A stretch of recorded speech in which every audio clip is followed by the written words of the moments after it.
Good evening. আমার চ্যানেলে তোমাদের সবাইকে welcome and also welcome to a new video. আজ হচ্ছে নীল ষষ্ঠী, আর মাকে বলেছিলাম যে সকাল সকালই পুজোটা করে নাও, মানে 12টার মধ্যে জল ঢেলে নাও, কিন্তু মা কথা শুনলো না। সেই বিকেল অবধি বসে থেকে এখন ফল টল সব সাজাচ্ছে। চলো তোমাদেরকে ওটা ফার্স্ট দেখাই, তারপরে বলছি। তো পুজোর জোগাড় তো প্রায় অনেকটাই হয়ে এসেছে, একদম ফল সাজানো কমপ্লিট। মা বললো একেবারে ফল টল সাজিয়ে নিয়ে তারপরেই জল ঢালবে আর তারপরে প্রসাদটা দেবে। আর কিছুটা ফল এই বাটিটার মধ্যে রেখেছে, আমি জিজ্ঞেস করলাম তো বললো যে ওটা এক্সট্রা, ওই জন্য এইটা বাটিটার মধ্যে রেখেছে। যাই হোক, এখানে গোপুর থালাও কিন্তু আছে, আর ওই যেটা আমার সরিয়ে রাখছে ওটা হচ্ছে 5 ফলের থালা। 5 ফলে কী কী দিয়েছে সেটা তোমাদেরকে পরে বলছি। এখানে এখন মা আবার দেখছি তরমুজ কাটছে, কিন্তু কেন কাটছে বুঝতে পারছি না। আর মায়ের বক্তব্য হলো প্রত্যেক বছর সন্ধ্যাবেলায় আমি জল ঢেলে প্রদীপ জ্বালাই বা মোমবাতি জ্বালাই। এবার এই বছর নাকি বলছে কেউ 5টার মধ্যে টাইম ছিল জল ঢালার। তো আমি যতদূর জানি এই পুজোর কোনো মুহূর্ত হয় না, তাও অনেকবার আমি চেক করলাম, দেখলাম সব জায়গাতেই তাই বলছে। কিছু জন বলছে যে না, টাইমের ব্যাপার আছে। যাই হোক, মনের শান্তি করে পুজো দিলেই ভগবান সেটা গ্রহণ করে, এটা আমাদের বিশ্বাস। তো আমি মাকে সেটাই বললাম যে তুমি মন শান্তি করে পুজো দাও, ভগবান সেটাই গ্রহণ করবে। প্রত্যেক মায়েরা তো এই দিন সন্তানের মঙ্গল কামনায় পুজো করে, তাই জন্যে কোনো দিন সময়ের কোনো ব্যাপার থাকে না। মায়েদের মানে যেটা প্রার্থনা সেটাই অনেক বড়। যাই হোক, এই যে এখন দুধটা ঢেলে নিচ্ছে মা। দুধটা না আমি যখন শিবরাত্রির সময় ঢালি পড়ে যাবে, মানে আমি একদমই ব্যালেন্স করতে পারি না, কিন্তু মা কত সুন্দর ঢেলে নিল। ওর মধ্যে ঘি, মধু, গঙ্গা জল আর দিচ্ছে চন্দন, দিয়ে একেবারে এই জলটা ঢালবে। হঠাৎ করে মার উঠে যাওয়ার কারণটা হচ্ছে গাছ থেকে ফুল আনতে যাচ্ছে। কারণ আমি মাকে বললাম যে গোপুকে আমি 2খানা ফুল দিয়েছিলাম দুপুরবেলায়, কিন্তু 2টো ফুলই একদম শুকিয়ে গেছে। আর 2টো ফুল তো শিব ঠাকুরকে দিতে হবেই, যেহেতু বাড়ির গাছের ফুল বলে কথা। তো সেই জন্যেই বললাম যে 2 4টে ফুল নিয়েই নাও, গোপুকে 2টো আর শিব ঠাকুরকে 2টো দিয়ে দেবে। তো সেই জন্যেই মা ফুল আনতেই গিয়েছিলো। এই যে ফুল 2টো রাখলো, কি সুন্দর লাগছে দেখতে, কিন্তু আকন্দর মালাটা মন মতন হলো না, কারণ কালারটা একটু অন্যরকম। যাই হোক, কী করা যাবে, আর ভগবানের এই ইচ্ছে যখন, উনি এরকমই গ্রহণ করবেন। তো মায়ের জল ঢালা প্রায় কমপ্লিট। জলটা ঢেলে নিয়ে আবার মা সুন্দর করে সাজিয়ে দিচ্ছে, সাজিয়ে দিয়েও মা আরেকবার জল ঢালবে। তো চলো প্রথমে সাজানোটা দেখাই। সাজানো কমপ্লিট হয়ে গেছে ওদিকে, আর তারপরে দিচ্ছে হচ্ছে এবারে 5 ফল। 5 ফলগুলো ছুঁয়ে মা এই থালাটার মধ্যে নিচে রাখছে, যেহেতু ওপরে রাখার জায়গা নেই সেইভাবে, তো সেই জন্যে নিচেই রাখছে। আর একবারেই মা সব ফলগুলো আরেকবার ছুঁয়ে এইভাবে নিচে রেখে দিল।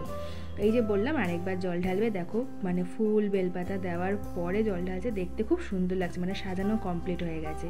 আর এই যে আমাদের ছোট্ট গোপু সোনা বসে আছে, সবসময় হাতটা তো মুখে আছেই, ওনাকে যাই খেতে দেওয়া হোক না কেন হাত ওনার মুখেই থাকবে। যাই হোক, মা একদম থালা সাজিয়ে দিয়েছে গোপু সোনার সামনে। আর এবারে ধূপ দ্বীপ জ্বালিয়ে আরতি করার পালা, মানে পুজো প্রায় শেষের পথে বলতে গেলে। তো এখানে মা ধূপ দ্বীপ জ্বালিয়ে আরতি করছে।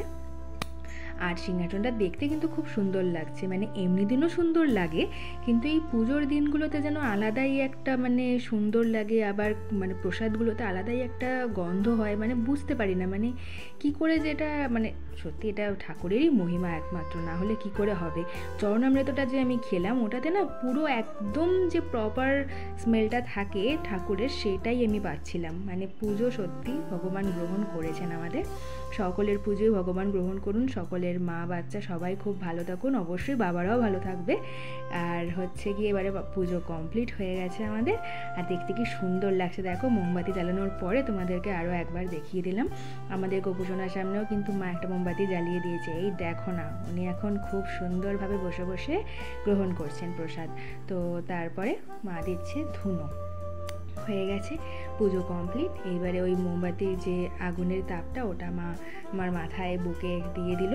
তারপরে দেবে হচ্ছে এবারে চরণামৃত খাওয়াবে, তো সেই জন্য সব প্রিপেয়ার করছে, সবগুলো সরিয়ে নিচ্ছে আগে প্রসাদগুলো, কারণ প্রসাদগুলো না সরিয়ে নিলে ওখান থেকে আর কি প্রবলেম হয়ে যাবে। আর এই দেখো চরণামৃত, আমার না এটা খেতে খুব ভালো লাগে, কি জানি না কেন, কিন্তু চরণামৃত বেশি খেতে নেই, সবাই বলে যে গলা অবধি থাকুক, এরকমভাবে চরণামৃত খেতে হয়।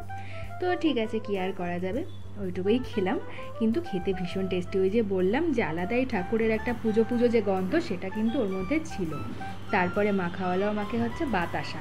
এরপরে বাবাকে খাওয়াতে গিয়ে দেখো বাবা কী করছে, আগেই হা করছে, আগে একটু তো কপালে ছোঁয়াবে, আগেই মানে মায়ের সঙ্গে আর কি মজা করছে, ওই জন্য আগেই হা করছে। তো মাকে বললাম তুমি এবার উপোসটা ভাঙো, আমাদেরকে তো খাওয়ালে, এবার তুমি উপোসটা ভাঙো। তো মাও এই চরণামৃত খেয়ে উপোস ভঙ্গ করলো। খেতে তো কিচ্ছু চাইছে না, বললাম খাও খাও, বলছে না একদমই ভালো লাগছে না খেতে। আর এদিকে আমি একটু চা বসিয়ে দিয়েছি, কারণ বাবা খাবে চা। তো আমার চা করা কমপ্লিট।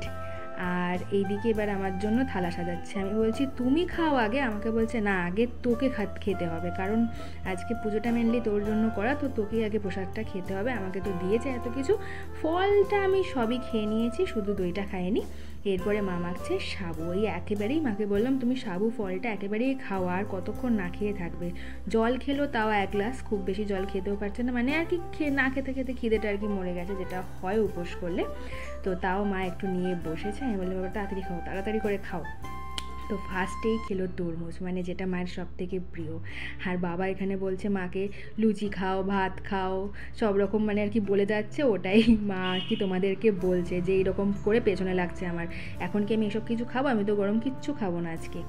তো এই দেখো বাবাকে এবার দিচ্ছে ফলের থালা সাজিয়ে, ফল সাবু মিষ্টি সব দিয়ে এবার বাবাও প্রসাদ খাচ্ছে, আর আমারও এবার সাবু খাওয়ার পালা। মানে মাঝে একটু গ্যাপ দিয়েছিলাম, পরস্পর খেলে না গা গোলায়, এতগুলো ফল খেয়ে তারপর যদি সাবু খাই প্রচণ্ড গা গোলায়, কারণ প্রচণ্ড মিষ্টি থাকে তো। আর সাবু যতই মিষ্টি হোক আমার বাবার মিষ্টি কখনোই লাগে না, বাবা সবসময় বলবে মিষ্টি কম মিষ্টি কম, মানে কী যে মিষ্টি খেতে পারে কি বলবো তোমাদেরকে। তো মা নিজে ক্যামেরা ধরে আগে আমাকে দেখাচ্ছে, আবার নিজেকে দেখিয়ে দিচ্ছে, আবার বাবাকে দেখাচ্ছে, মানে আমি একটু দেখাবো যে কেমন হয়েছে খেতে, তোমাদেরকে তো এক্সপ্রেশনটা দেখাতে হবে, সেটা দেখানোরও আমাকে সময় দিয়েছে না, আগেই নিজের দিকে ঘুরিয়ে নিচ্ছে। যাই হোক চলো এবার রাতে ডিনারের পালা। আজকে হয়েছিল ডিমের এই অমলেটের ঝোল আর ভাত, আর একটা তরকারি হয়েছিল। আর আজকের মতন চলো টাটা বাই বাই, আবার